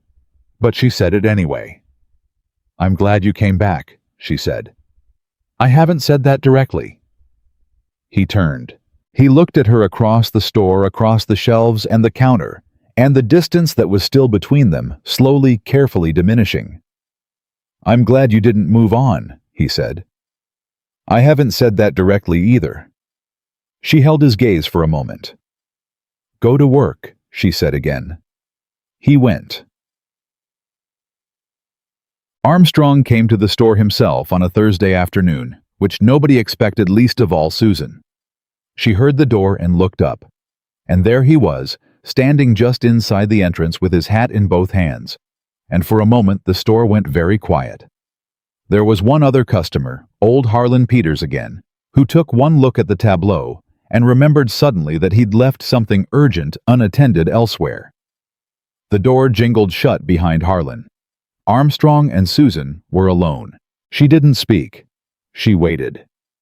He came to the counter. He looked different than he had in his office, smaller somehow. Not physically diminished, but reduced in some way she couldn't precisely name. The composure was still there, but it was working harder than it used to. "I've received a formal communication from a lawyer in Millbrook," he said. "I know you have. The nature of it suggests this is going beyond the contract dispute." "It is." He held her gaze. "How far are you taking this?" "As far as it needs to go." He was quiet for a moment. "There are other people involved in this," he said. "Ranchers, families, people who have done nothing wrong. A territorial inquiry will disrupt a great deal that has nothing to do with you and me." She looked at him steadily. "Those people," she said, "have clauses in their contracts that restrict their livelihoods. Clauses you put there, quietly, without discussion." She paused. "They're not collateral damage in my dispute with you. They're the reason this is going further than a contract dispute." His jaw tightened. "I was going to offer a settlement," he said, "on the non-compete, a clean withdrawal, no further action." "I know. That's no longer sufficient." "No, it isn't." He looked at her for a long moment, and for the first time she saw something underneath the composure that she hadn't seen in his office. Not the strange sincerity of "you were wasted" on him, not the careful neutrality he wore like a second skin. Something rawer. The expression of a man confronting the full scope of what he'd built, and what was now being systematically dismantled. "I want you to understand something," he said. "And I'm not saying it to justify anything. I know better than to try to justify anything to you at this point." He paused. "I genuinely believe that what I did was a correction, not cruelty, a correction of an error that would have cost you." He shook his head slightly. "I know that doesn't matter. But I want you to understand that I didn't sit across from you for 9 years thinking of myself as the man who hurt you. I thought of myself as the man who prevented something worse." She looked at him. "That," she said quietly, "is the most dangerous kind of man there is. Not the man who knows he's causing harm and does it anyway. The man who causes harm and tells himself it's medicine." She let that sit. "You looked at my life and decided you knew better than I did what it should contain. And then you watched me suffer the consequences of your better judgment. For 9 years. She paused. "The fact that you believed you were right doesn't change what it cost me. It just means you never had to reckon with it until now." He said nothing. "I'll tell you what I told you in your office," she said. "I'm not interested in destroying you. But I'm also not going to stop because it becomes inconvenient for you." She met his eyes directly. "You built leverage over people for years because you believed they wouldn't look closely enough to find it. I looked closely. Now other people are looking closely. Whatever comes from that is the natural consequence of what you built." Armstrong looked at his hands for a moment. Is there anything he said that would... He stopped, started again. Is there anything I can do? Not to stop the inquiry. I understand that's past my influence, but is there anything? She looked at him. She thought about that question very carefully. Yes, she said. When Forsyth's inquiry reaches the ranchers with restricted contracts, when those people come to understand what's in their agreements, you will not contest it. You will not use lawyers to delay or obscure. You will let it be seen clearly. And if I do that, then you will have done one true thing in this situation, she said. I can't offer you more than that. I'm not in a position to offer you more than that. He held her gaze for a long moment. Then he nodded. Once. He put his hat back on. He walked to the door, and with his hand on the frame, he stopped without turning. I did watch you, he said quietly, for 9 years. And I want you to know that was the worst part. Not the guilt. Not the fear of being found out. Watching you build a life around something I put there, and knowing every day that you didn't know. He paused. That was worse than anything you're going to do to me now. She said nothing. He left. She stood behind the counter in the empty store for a long time after the door closed, breathing carefully, letting the silence settle. She thought about what he'd said. About watching. About the gap between the crime and the guilt. About a man who had carried the knowledge of what he'd done in silence for 9 years, and who had never not once chosen to undo it. She did not feel sorry for him, but she understood now that he had not escaped the years either. He had spent them watching the damage he'd made close enough to see it clearly, unable to step away from it, unable to repair it without destroying himself. That wasn't justice. It wasn't even satisfying. It was just the truth of what 9 years of deliberate cruelty looked like from the inside, and it was uglier than she'd expected. Eric came at 6 the way he always came at 6. She was still behind the counter. She had not moved much in the past hour. She had straightened a few things on the shelves and balanced the day's receipts, and then simply stood, because standing felt like the most honest response to the day she'd had. He came through the door and looked at her face and said, "What happened?" Armstrong came. He went very still. What did he say? She told him.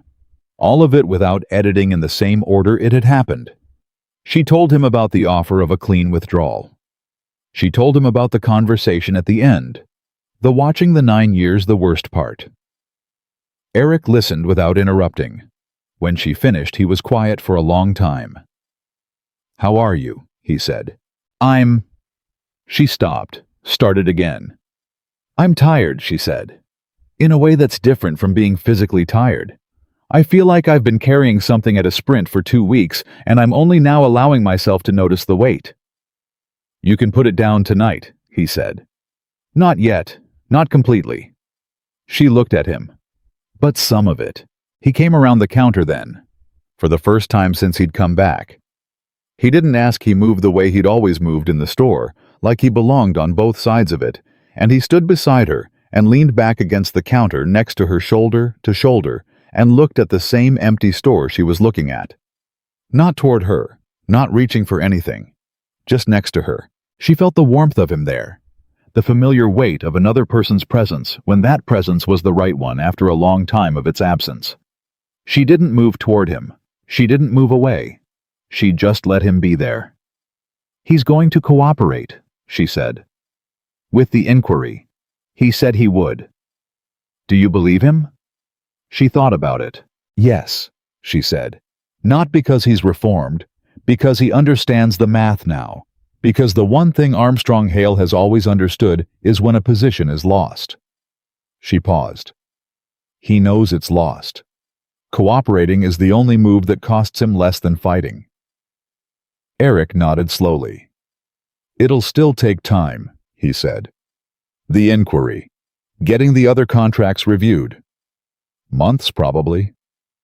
"I'll be here," he said. She turned and looked at him. He was looking at the middle distance, at the shelves and the stock and the ordinary details of the place she'd built and run and lived in for 9 years, and he said it the way you say a thing you've already decided, not as a promise designed to impress, but as a fact you're simply reporting. I'll be here." She turned back to the empty store. "I know," she said, and she meant it not as acknowledgement, but as something else entirely, as the first word of something she was only just beginning to allow herself to believe. The inquiry took 11 weeks. Forsyth drove it with the quiet efficiency of a man who understood that momentum was the most fragile thing in a legal proceeding. That delay was the primary weapon of anyone who needed time more than truth. He filed the initial documentation within a week of Susan's second letter. He had Armstrong Hale's written cooperation within 10 days, which came through Carl Webb, and read with the precise, careful language of a man dictating his own surrender, one word at a time. Susan read it twice and put it in the file with everything else. The ranchers came forward one by one. Not all at once. That was never how it happened in Pine Creek, where trust moved slowly, and people needed to see that the first man through the door didn't get destroyed before they followed him. Tom Aldridge was first because Tom was the kind of man who made decisions quickly, once he'd made them, and didn't look back. Then 2 others. Then 4 more. By the 6th week, Forsyth had 9 separate contract disputes on record, all bearing the same architectural fingerprints, the same careful clause placement, the same layered restrictions, the same assumption that the people signing would not read closely enough to find the floor beneath the floor. Susan tracked it from the store. Forsyth sent weekly summaries which she read at the back table after closing, with Eric sitting across from her and her father occasionally coming in from the next room to ask a question, and then retreating again when he understood the answer was still in progress. It became, in those 11 weeks, a strange kind of rhythm. The inquiry moved forward. The store ran. Eric came every day. Gary watched and asked careful questions, and said very little else. Martha Greer provided her written account, and then apparently decided that her role in the proceedings justified a daily briefing from Susan on how things were progressing, which Susan tolerated with more patience than she would have expected from herself. And underneath all of it, quiet and persistent, something else was moving. She felt it the way you feel a change in weather before the sky shows it, in small signals, in the quality of ordinary moments, in the way the days had begun to feel different from how they'd felt for the 9 years before. Not dramatic, not sudden, just different, the way a room feels different when a window that has been painted shut is finally opened. Eric fixed the window in the back storage room during the 4th week. It had been painted shut for 3 years. She hadn't asked him to. He'd gone back for supplies and found it, and simply fixed it the way he fixed things, without ceremony, without waiting for acknowledgement. She noticed. She said nothing, but she noticed. The territorial court issued its preliminary findings in the 9th week. Forsyth's summary of the findings was 8 pages long and written in the compressed specific language of official legal documents, but the substance of it was clear. Armstrong Hale had engaged in a documented pattern of contractual manipulation across the Pine Creek region, using supply relationships to insert restrictive clauses into agreements that disadvantaged the signing parties in ways that were not adequately disclosed. The court found the non-compete clause in Susan's contract void under the paragraph 8 exemption. It recommended further review of 6 additional contracts. On the question of the letter, Eric's letter, Armstrong's letter, the piece of paper that had been folded and carried for 9 years, the court's language was more careful but no less clear.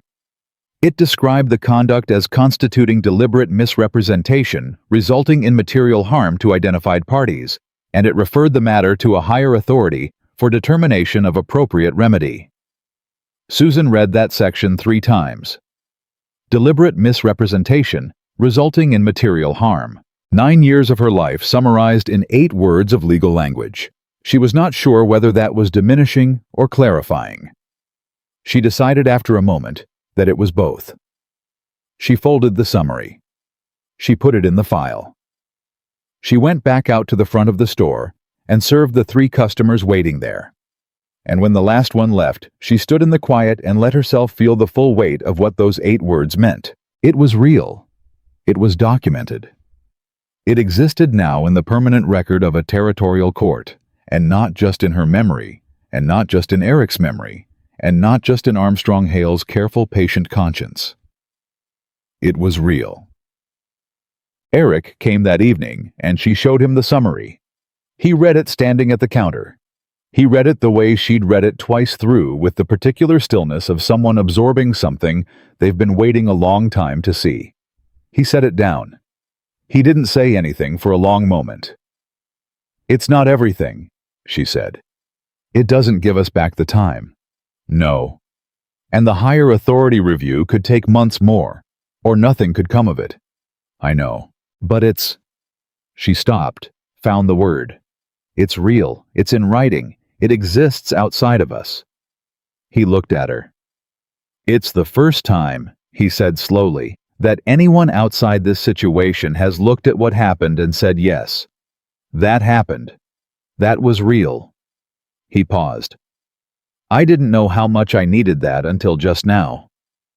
She understood that completely. She had known what happened. He had known. Her father had known, and Martha and Carl Webb in his uncomfortable way. But knowing inside a small circle and having it documented in a court's official language were two profoundly different things. One was a wound you carried. The other was evidence that the wound had a cause. "Forsyth thinks the higher authority review will go forward," she said. "He thinks the letter is the strongest piece. He said, and I'm quoting him, that he has rarely seen documentation so precisely self-incriminating." Eric almost smiled at that. "Armstrong always was thorough," he said. "Too thorough." She looked at the summary. He wrote the letter carefully enough to be convincing, and specifically enough to be damning. He couldn't do one without the other. Eric looked at her for a long moment. "Are you all right?" he said. "Not with the legal matter. With all of it. You've been moving very fast for 11 weeks. She considered that question with the honesty it deserved. "I'm getting there," she said. "I think there's a version of all right that I'm approaching. Not the version I had before any of this, before you left, the version where I didn't know what was missing. A different version." She paused. "One that knows more. Is that better?" "I think so," she said. "It's harder. But I think harder and better are often the same thing. I've just spent 9 years trying to prove they don't have to be." He smiled then, really smiled, the same one she'd seen when her father said, "It's about time," at the kitchen door, the one that happened without his permission. "You're going to be fine," he said. "I know I am." She looked at him. "I've always known that." Being fine was never the question. She held his gaze. The question was whether fine was enough. The store was very quiet. "Is it?" he said. "No," she said. "It turns out it isn't." Gary Dalton had a bad week in the 10th week. His knee, which had been unreliable for 2 years, gave out on him completely one morning and left him unable to walk without assistance for 4 days. He was not gracious about it. He was the particular kind of stubborn that old men who have been self-sufficient all their lives become when the body begins to make decisions they haven't agreed to, and he expressed his frustration with a level of general irritability that filled the small house like weather. Susan managed it with the patience of a woman who had been managing her father's stubborn moods since her mother died. She brought him his meals and argued with him about whether he needed the doctor, and lost the argument and called the doctor anyway. Eric showed up on the second day. He came to the house in the morning before the store opened with a look on his face that said he'd heard about Gary's knee and had decided the appropriate response was to arrive. He helped Gary to his chair. He fixed the back step that had been uneven for 6 months and that Gary had been meaning to repair and hadn't, which meant Gary had been managing it carefully every day rather than ask someone for help. He sat with Gary in the afternoon while Susan ran the store, and she came home at 6 to find the two of them in the kitchen with coffee. Gary considerably less irritable than he'd been at breakfast. She stood in the doorway and looked at them. Eric glanced up and saw her face and looked away again quickly. Which was the right thing to do. Which was the thing a man did when he understood that a moment was not his to claim. She went to the kitchen and started supper. Later, after Eric had gone, Gary said, "He didn't have to come." "No," Susan agreed. "He just came." "Yes." Gary was quiet. "Your mother would have liked him," he said. "She always said the measure of a man is what he does when nobody asked him to do it." Susan kept her hands busy with the dishes. "I remember her saying that," she said. "She was right about most things," Gary said. "I should have told her that more often. Don't make my mistake." She turned and looked at her father. He was looking at her with the direct, quiet expression he reserved for the things he meant most. "Papa," she said. "I'm not telling you what to do," he said. "I gave that up when you were 17. He paused. "I'm just telling you what I see." She turned back to the dishes. "I know what you see," she said. "And—" She was quiet for a moment. "And I'm getting there," she said. The 11th week brought the final resolution of the non-compete matter. Forsyth filed the last document. Armstrong Hale's lawyer signed the acknowledgement. The clause was formally voided, the Millbrook arrangement was clean, and Susan Dalton's supply chain was her own, again unencumbered in writing in the permanent record. She read the final confirmation on a Tuesday morning and felt not triumph, not the rush of victory, something quieter and more durable, the feeling of a door that had been jammed finally opening cleanly on its hinge. She put the document in the file with everything else, closed the file, and put it on the high shelf where she kept things that were done. She went back to work. At noon, Martha Greer came in wearing her good coat, which she reserved for occasions she'd decided were significant. "It's over," Martha said. "The contract matter is over. The hire review is ongoing." "But you're free of him, contractually." "Yes." Martha exhaled. It was a long, sustained exhale, the breath of a woman releasing something she'd been holding for 11 weeks. "Good," she said. "Then, can I say something that is perhaps none of my business? Has that ever stopped you?" Martha gave her a look. "Eric Brandon has been in this town for 11 weeks, and he has not missed a single day of coming to this store or your home. He has fixed approximately 14 things without being asked. He has sat with your father when your father needed company, and left when you needed space, and come back when it was right to come back." She paused. "I'm not telling you anything you don't know." "No," Susan said. "You're not. I'm just observing that some people spend their whole lives waiting for someone to show up like that, and it never happens." Susan looked at her. "I know, Martha." "All right." Martha smoothed her coat. "That's all I wanted to say." She bought her usual items and left. Susan stood in the quiet store. She thought about what Martha had said, about showing up, about the particular quality of 11 weeks of daily presence. The unfussy, consistent, uncelebrated presence of a man who came back every day. Not because he was performing constancy, but because he had decided to be constant, and then simply enacted that decision morning after morning without requiring her to acknowledge it. She thought about her father's bad week, about Eric arriving without being called. She thought about the flower 3 days after he came back. She thought about 9 years of absence and 11 weeks of presence, and the way the math of it didn't balance, would never balance, and how she had slowly, carefully arrived at the understanding that balance wasn't what she was looking for anymore. She was looking for true.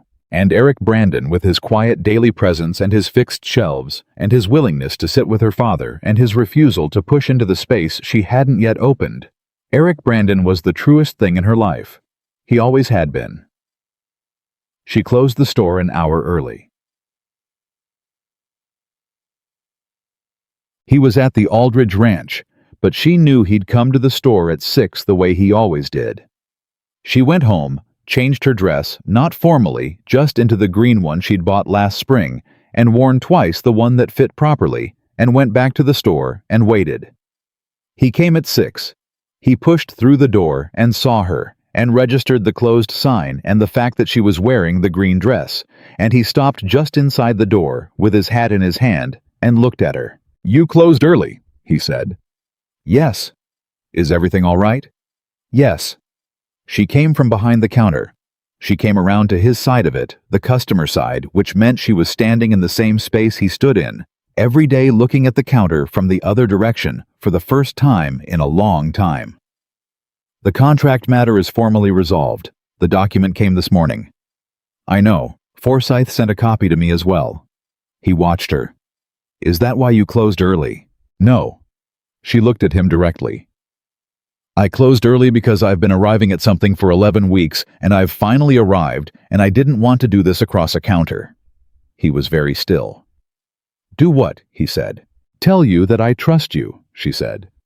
Not the way I trusted you before I was 23 before. And trust at 23 is partly hope, and partly inexperience, and partly just wanting something to be true. This is different. She paused.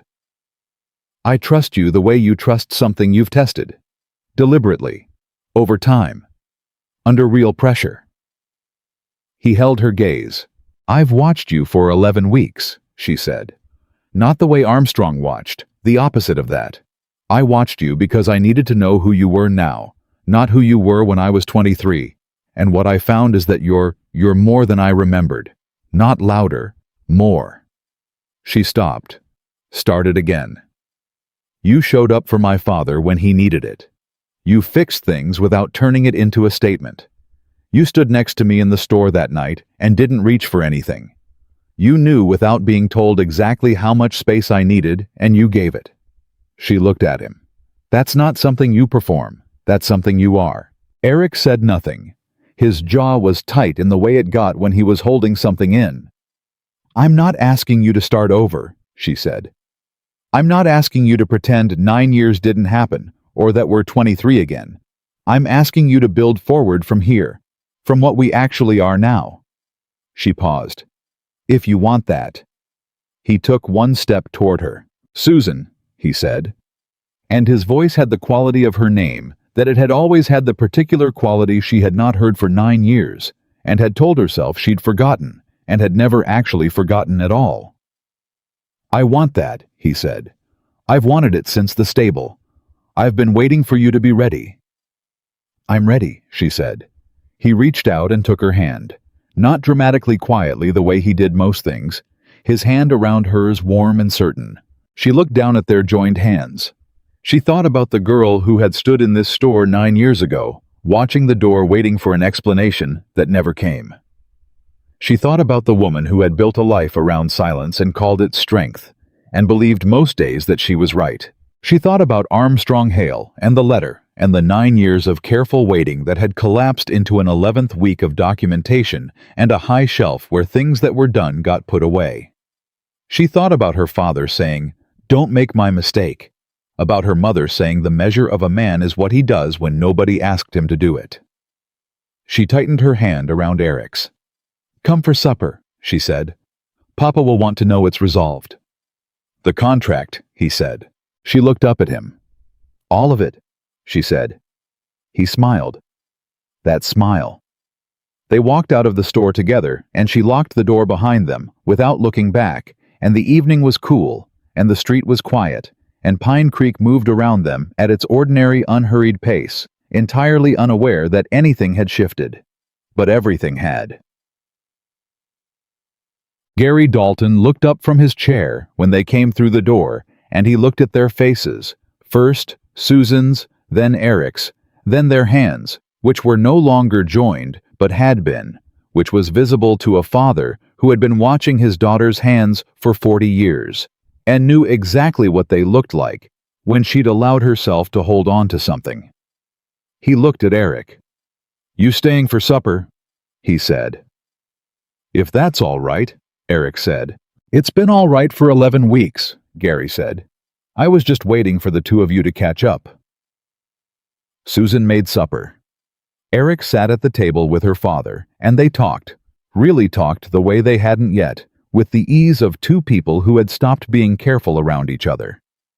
She listened from the kitchen and let the sound of their voices fill the house in a way the house had not been filled in a long time. Later after supper, after Gary had gone to bed, she and Eric sat at the kitchen table with the last of the evening's coffee and the quiet of a house in which everything that needed to be said had been said. "I want to tell you something," Eric said. "Something I've been carrying since before I came back." She looked at him. "When I was working the ranches east of here," he said, "in the second year, the third year, I wrote letters to you. A lot of them. I never sent them because I believed the letter believed you didn't want to hear from me. But I wrote them." He paused. "Every important thing that happened to me in 9 years, I wrote it to you first. Before I told anyone else, before I had anyone else to tell, I wrote it to you. Because you were still the person I thought of first, even when I thought I'd lost the right to." She looked at him for a long time. "What happened to them?" she said. "I still have them." He met her eyes. "I didn't burn them. I don't know why. I kept telling myself I would, and I never did." She thought about that. About 9 years of letters written to a woman who never knew they existed.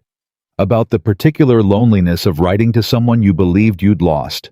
Not as performance, not as therapy, but simply because they were still the first person you thought of. "I'd like to read them," she said. "Someday. When you're ready to show them." He looked at her. "You would?" "Yes." She held his gaze. 9 years happened to both of us. I don't want to skip it. I want to know what it was like for you. All of it." He was quiet for a long moment. "I'll bring them," he said. "When you want." "Not yet," she said. "But soon." He nodded. Outside, the wind had picked up. The kitchen was warm. Everything in the house was exactly where it had always been, and nothing in it was the same as it had been 2 months ago. And somehow both of those things were true at once, and neither of them contradicted the other. She looked at the man across the table from her. Not with the urgent, desperate need of a 23-year-old who had loved him without fully understanding what love cost, but with the clear, steady recognition of a woman who had spent 9 years learning the weight of absence, and 11 weeks learning the weight of presence, and had arrived finally at the knowledge of which one she chose. She chose this. She chose the warm kitchen and the quiet table and the man who had written 9 years of letters he never sent and fixed 14 things without being asked and shown up on a bad week without being called. She chose the hard, true thing over the manageable, fine thing. She always had. She just hadn't known until now that it had survived. Chunk. The higher authority review concluded 4 months later and found in full accordance with Forsyth's documentation.